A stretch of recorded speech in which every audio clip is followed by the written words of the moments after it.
Okay, good evening, folks. My name is Carl Murray, and I'd like to welcome you to Educational Management and Leadership, or EDML8429. I just want to get into the chat, and I have posted, but I'll do it again.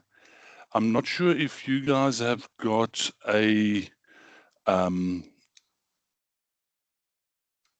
WhatsApp group.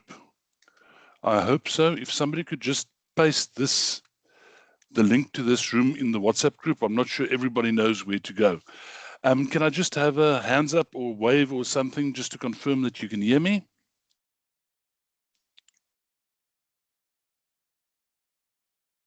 Okay, sure, thanks. Okay, guys. So yes, welcome to this new semester and this new subject. Thanks, Mohammed. I'm going to take you through an overview of the subject tonight. We're not going to get into the hardcore details of the subject. I want to give you an overview, give you a sense of the admin around the subject and so on. Just as a heads up, I know most of you are tenured students, and ARC is new to you as it is to me, because we've only just rolled out the ARC system. So I dropped you an email this afternoon, and in that email I gave you various links to resources that you can use to assist you to get more familiar with ARC. It can be a bit daunting. I find that ARC is actually quite a nice system. I find it a bit more user-friendly and more intuitive than VC Learn was. As with all my sessions, I am recording the session. I will make the recording available to you probably during tomorrow, so that those of you that want to listen to it again, or those that can't join us tonight, have an opportunity to go through the introduction with us. If at any stage you've got a question, feel free to drop it in the chat. I have the chat open next to me. You also please feel free to open your mic and just speak to me. I prefer to, as we go through the stuff, we can speak when I'm busy dealing with something. If you've got questions, please just interrupt me. I will give opportunity for questions at the end as well. Okay, so what this subject deals with is it creates a background and informs you about the South African education landscape and specifically around the management and leadership of that. It's a bit misleading. The topic or the title of the subject is a bit misleading in the sense that it doesn't address the amount of legal documents and policy documents that you will be dealing with. The whole well, the first two, there's 3 learning units. The first 2 learning units deal quite heavily with the various pieces of legislation, the various policy documents of the Department of Higher Education, and it relies quite heavily on official documentation. But as you can see there, the first one says you need to demonstrate an understanding of the legislation. The second one is quality assurance, which is actually in the 3rd learning unit. Then we deal with the different models and educational strategies. And the learning unit 4 is very similar to module outcome 2 and 4 are very similar in the sense that they both deal with quality assurance, and effectiveness is 2 things that are intermarried with each other. So that's the various module outcomes that you will be working through. Materials. So you obviously have a module manual that you can download from the student portal. This gives you a decent outline of the course. It gives you the outlines of the module outcomes as well as the various learning units outcomes. And it's a handy document to have around. Your prescribed work are 10 downloadable documents that include the policy documents, legislation, and position papers. I have downloaded them. obviously for last year, and I just want to confirm that they're still using the same documentation. So I'm going to have to take some time and work through all of the documents just to confirm that they're not using newer versions of the documents, because in some cases there are newer versions available. And then I will upload those documents for you into a repository on Arc.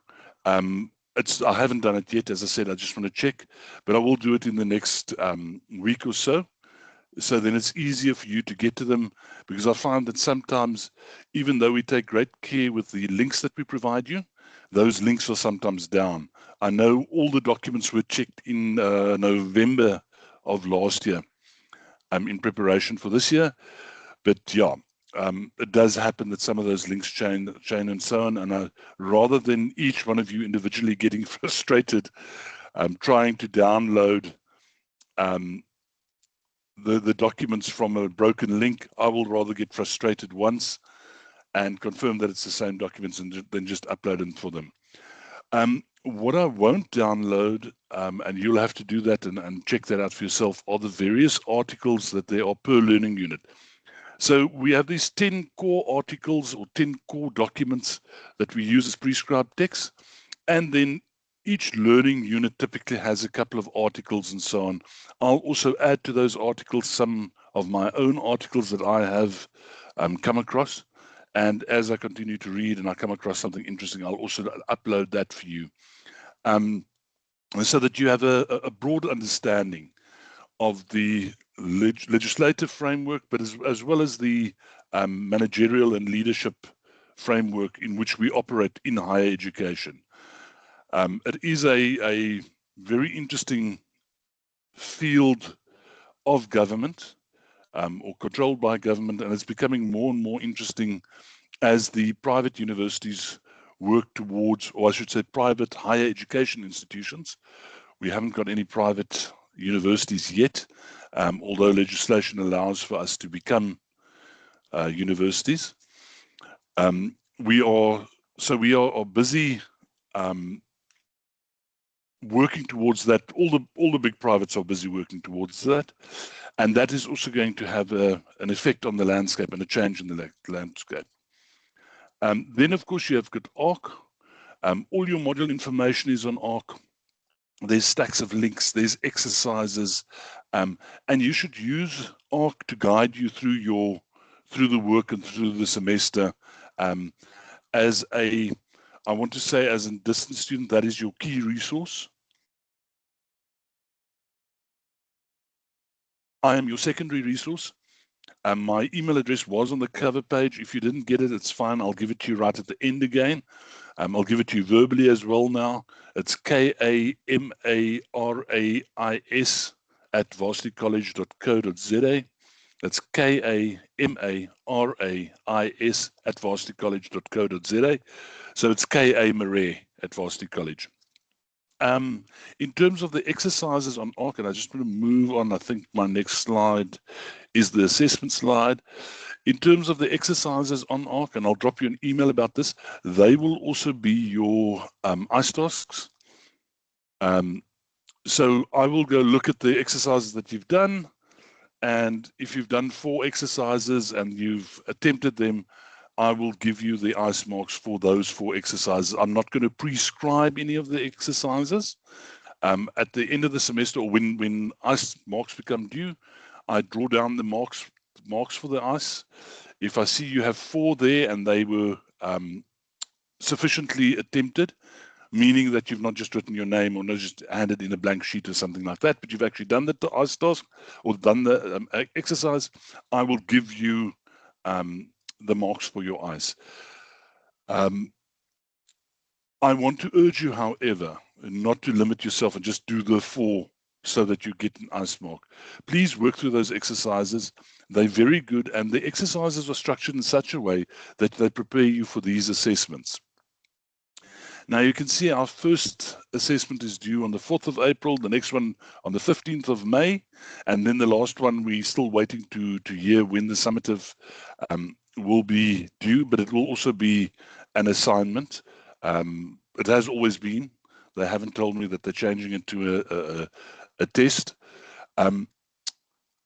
Please note that these dates are correct as of today, but please confirm them on the PAS.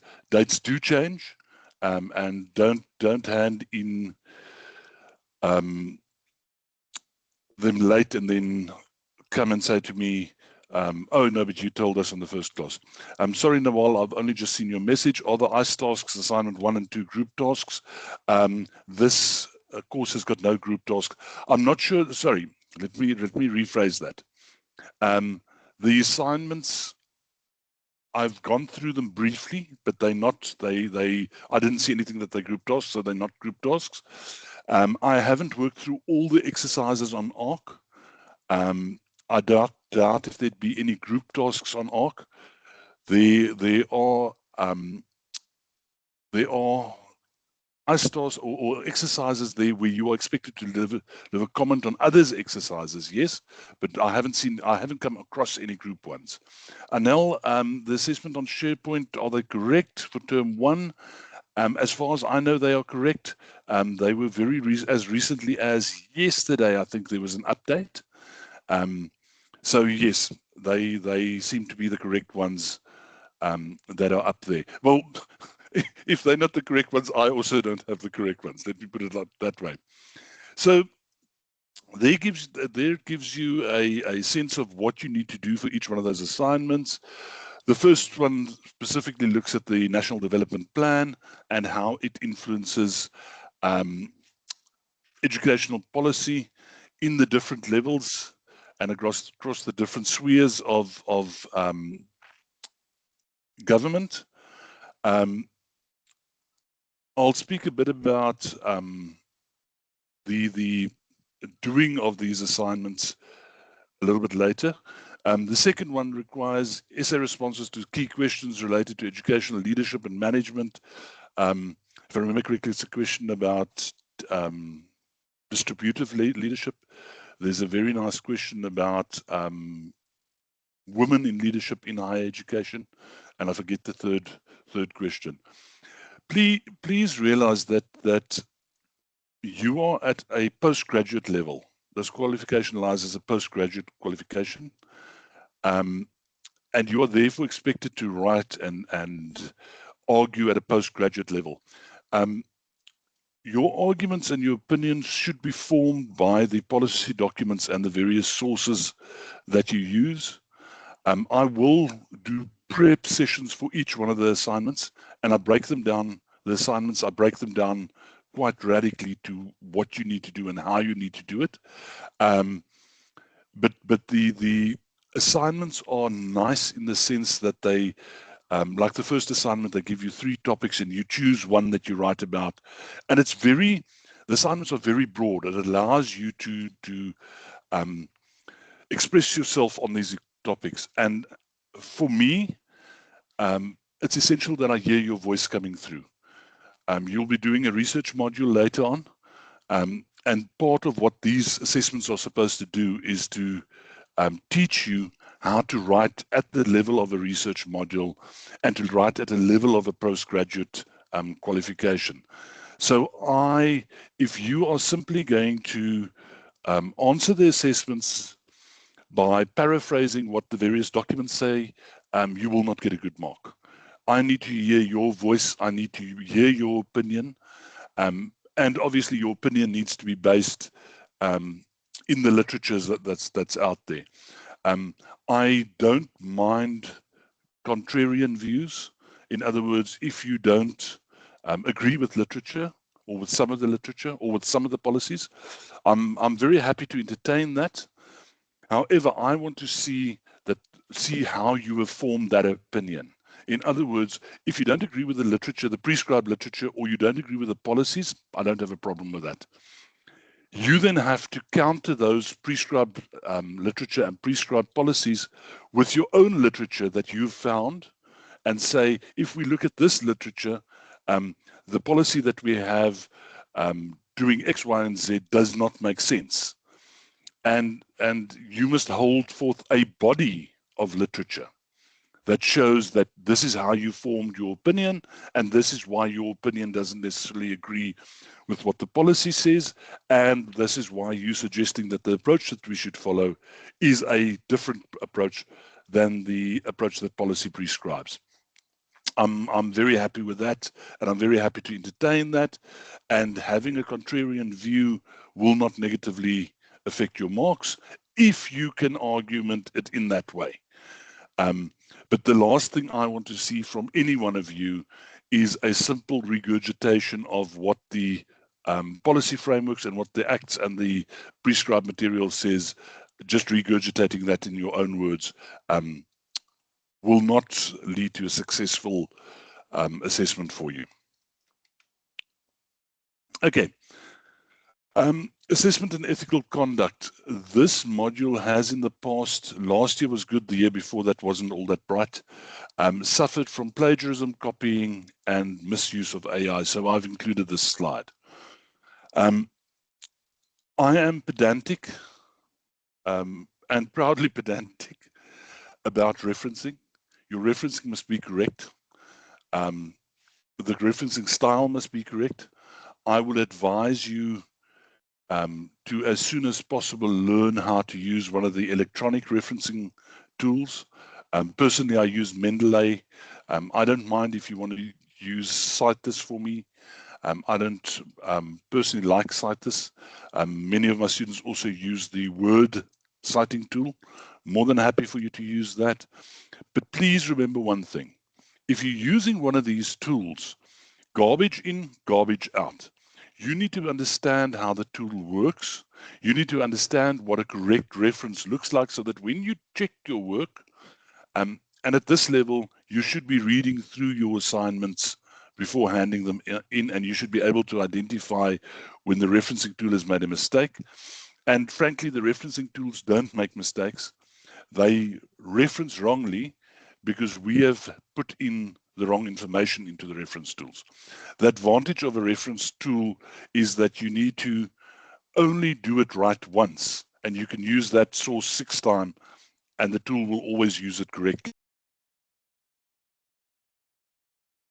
Excuse me, it's terribly hot where I am. So if you put in the correct information once into the tool, your referencing will always be correct. If you put the wrong information in or capture the information wrongly once, it'll always be wrong. And it very quickly leads to you losing 10%. And because it's an academic work, it detracts from your academic work, and it will even affect your marks further. So please, guys, make sure that you get your referencing correct. Copying, we've had cases from students copying from other students, current students and past students. That's a flat 0 in a disciplinary hearing. So be careful about that, please. Please don't. If a friend asks you to send them one of your questions because they just want to go over it to see what you've written, please don't do that. I will encourage you to discuss questions with each other. I'm happy for you to send me an email and ask me about a question, and I'll give you my input. I'm not going to read through your work because if I read through one person's work, I have to read through everybody's work. And if I read through your work and I give you an opinion, in essence, I'm marking your work, and I mark work after the deadline only. And then the elephant in the room was, of course, ChatGPT and all the host of other AIs and large language models. Please go look at what our policy says about the usage of it. There's a change in policy. If you're not sure about the changes and what the changes entail, please contact the information center, the online information center, or if you want to, the library, if you prefer that term. Please understand, you're allowed to use all of the AI tools that are out there. I'm more than happy for you to use them, but the ethical use of AI is what is key. And as educators and future lecturers, many of you, you need to have that ethical conduct. because you're going to expect the same ethical conduct from your own students, and you'll be expected to ensure that they conduct themselves in an ethical manner, and therefore you need to conduct yourself in an ethical manner during the course. So you can ask ChatGPT anything. You cannot put the question into ChatGPT. You can have a discussion with ChatGPT. And when I say ChatGPT, there's a whole host. If you prefer using Gemini or any of the other tools, Notebook, LM, there's a host of them. You should be aware of that. There's a host of them. You can go into a conversation, have a debate with them, but never let them write something for you that you're going to copy and paste. With the new systems that we're implementing, there's an AI detector, and if the AI detector says, the policy basically says, if the AI detector detects that you've used AI, you have used AI. You can put the document through 10 other detectors and tell us, but these 10 others say I didn't use it. Tough. The detecting tool that we've used says you have, and you need to prove otherwise. You also need to acknowledge that you've used AI and tell us how you use AI. All of this is in the policy. I'm not going to give you the details. But if you use AI in any form, you must acknowledge that you've used AI and you must make a declaration around it. We also can ask you for the prompts and the responses that AIs give you. So in ChatGPT, you say to Chat, please tell me about the main legislations in higher education in South Africa, and ChatGPT will spew forth an answer there. Sometimes it's right, sometimes it's totally off and totally wrong. And we may call for that information to say to you, please show us what the prompt was, and please show us the response that Chat has given you. And you need to be able to provide us, Chat and any one of the other AIs, you need to provide us with that. So make sure that you save those things, and you have it handy. So please be careful how you use AI. Personally, I use AI every day. It does work for me. I ask it for ideas. So, for example, when I was still busy doing coursework, I've recently completed another qualification. I've asked it to lay out an assignment for me. I've said to it, I need to write an assignment on the following topic. Please give me the key issues that I should discuss and give me headings for those key issues. So it basically gives me a template. I then go and I do the research and I complete the template and I hand the template in. Nothing wrong with that. But the fact is, the content that I've created is my work and it's my thinking and my research. Apologies, my dogs normally don't bark and I just heard my dog barking. I hope you didn't hear it. So that's fine to use it. I'm currently writing a proposal for a PhD that I'm hoping to pursue. And I'm using a lot of AI tools in terms of making sure I'm covering all the things that I need to cover. What I do is if I've written a piece, I will take that piece and put it into Chat specifically.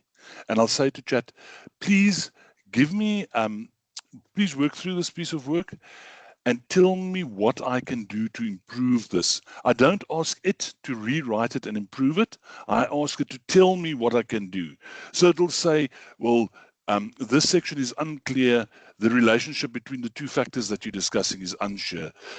Which one is the causal factor and which one is the effect factor? So then I can go back and I can restructure my argument so that I know I'm showing what is causing what effect to happen and that it's not unclear to the reader. That's 100% fine. That's not a problem. And I won't get flagged for AI usage. It won't detect AI usage. But as much as in, and I'm going to call them the olden days, you would ask somebody else to read through, or you'd ask an editor to read through your work and make recommendations. Use ChatGPT for that. Excellent use of ChatGPT. I can almost guarantee you, if you take your work and you put it into Chat and you ask it to critique it, and you can do wonderful things. You can put the rubric into Chat and ask Chat to assess the assignment in accordance with the rubric, and it'll assess your assignment for you. It's going to give you a different mark than I'm going to give you. but it can assess and give you feedback. So use those tools to improve your writing.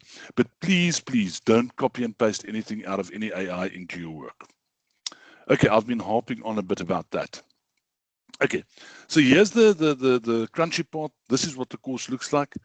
The first learning unit is navigating the landscape of the higher education in South Africa. It gives us an overview of what is happening in the landscape. It gives us a sense of where we're going. It actually doesn't give us a sense of where we're going. It gives us a sense of where we plan to go, because when you look at the documentation, you'll see much of it comes from, I think they all at least in the 2000s now. I don't think there's anything still out of the 90s. But policy and legislation for higher education was formed shortly after 1994 with the democratization of South Africa. And then it was said, this is where we're aiming to go. But we need to keep in mind that we're 30 years later. So many of those documents will talk about a 10-year or 15-year or a 20-year framework. And we are where we said we would be on the calendar.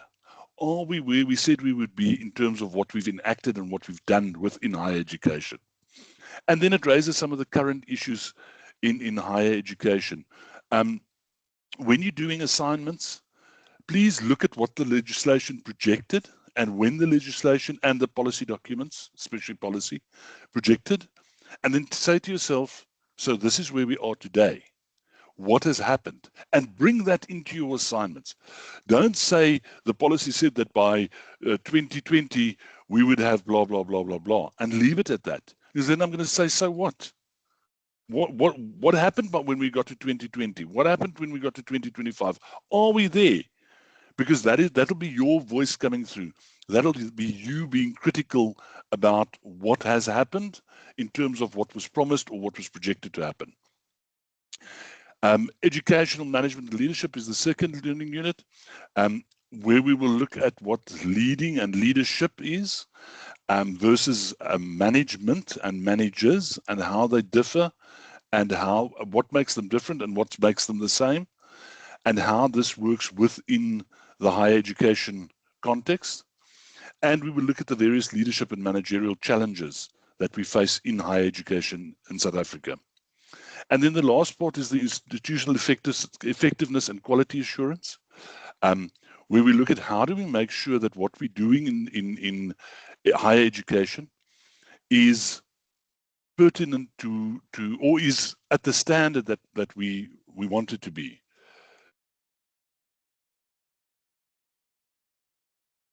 And we will look at, is what we're doing effective and is it efficient? And if not, how can we change it, and how can we influence it? Please, please, please, I know in every class there are a number of people that work in secondary education. And there's always a couple of people that know secondary education well. Please remember that this is a course on tertiary education. So please make sure that when you give examples or when you argue things, that you're arguing it from a tertiary perspective and not a secondary perspective. It absolutely breaks my heart when I'm marking an assignment and a student has written a good assignment, but they're basing everything in secondary education. And I simply can't really give you a good mark for that, because we are busy with a course in tertiary or higher education, if you prefer. Okay, so that's the course outline. So my approach is pretty much, so when we talk about education, there's McKenna is the lady's name, if I remember correctly. She's at Rhodes University. That came with the various ways of teaching, is the sage on the stage. In other words, I stand talking, the guide on the side, I talk and you talk, and I sort of guide you in a direction. And then lastly, the middle in the middle. You learn and you work on your own, and I throw things at you and I try to confuse you, and you've got to find your way out of the confusion. So I try to play the role of the guide on the side. but sometimes the medal in the middle, I'll sometimes mess around with you or argue you just to make you think a bit harder about what you're saying and so on.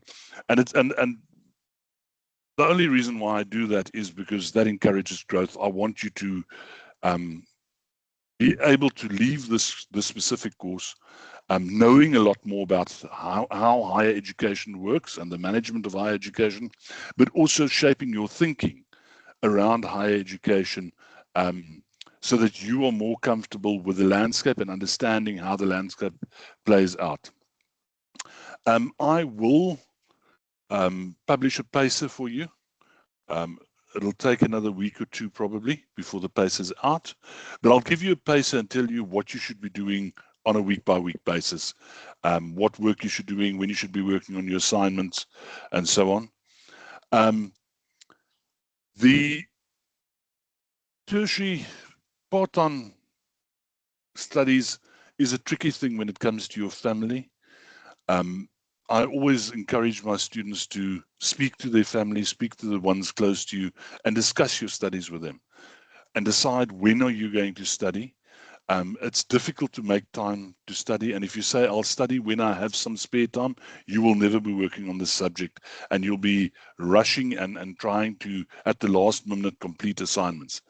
Book a time when you can study and arrange that time with your family and your loved ones, that they understand that is time that you need to study. But also make sure that that is the time when you study and that you don't take family time, and when I say family time, I'm talking about it in the broadest sense, away from your family to study. So please plan your life. Most of my qualifications, actually it's only the first qualification that was full-time, the other three are all part-time qualifications. So I know, and two of those are at the senior level, two of them are master's degrees. So I know what it takes to do part-time studies, and I know the amount of time it takes, and I know how much it takes away from from your family. So yes, please arrange that. I've spoken about the assignments, and make sure that you give yourself enough time. And I'll give time for questions just now. Mohammed, yes, no prescribed textbook. It is only those documents, those 10 prescribed materials, as well as you work through the various learning units, you'll find that there's reference to other documents and other articles and so on, and videos and that also form part of the bigger prescribed material. So those 10 documents are the core materials, but then there are other, I don't even want to call them recommended materials. They are additional materials. You should also consider them as prescribed materials. These are the prescribed materials. So there are all those documents. You can see there's a 2014 document. That one's a 2012 document. There's the medium-term framework, 2019 to 2024. I haven't seen a 2025 onwards one. There's another one that was also the priority 3 that was part of the Millennium Outcomes, if I remember correctly, and so on and such forth. But as I said, those documents are all documents that I will download. I will give them to you. I'll make them available to you somewhere in ARC, and I'll let you know. I'll make this recording available, and I'll also drop you a note on where that is.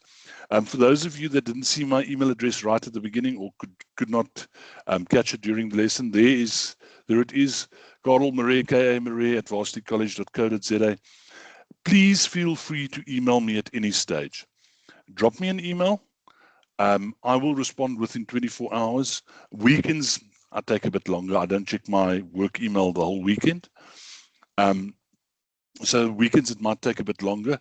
If you've dropped me an email during the week, and please put the course code EDML8429 in the subject line, so I know this is a student, I need to respond immediately. If I haven't responded within 24 hours, please send me a second email and say, Karel, what the hell's going on? I'm waiting for you to respond. I respond to my students. My commitment to my students is that I will respond within 24 hours. And if I haven't responded, you are fully entitled to drop me a second email and tell me, look, what's going on here. I'm waiting for your response. I don't have a problem with you doing that at all. I might have simply just missed your email. I work for Varsity College in the full-time capacity. I'm the head of school in Cape Town for the School of Management. So I get quite a lot of emails.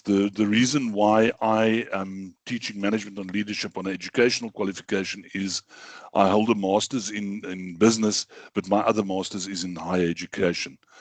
So I straddle the two fields, and therefore that's why they asked me to teach this course. Okay, guys, I'm going to stop it there. Unless there are any questions about the course, any questions about the way forward, anything you want to ask me, say to me, or add to what I have said?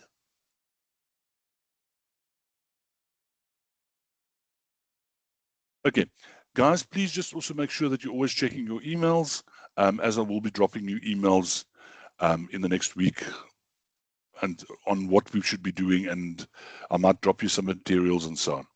Okay, great stuff. Thank you very much. Enjoy the rest of your evening.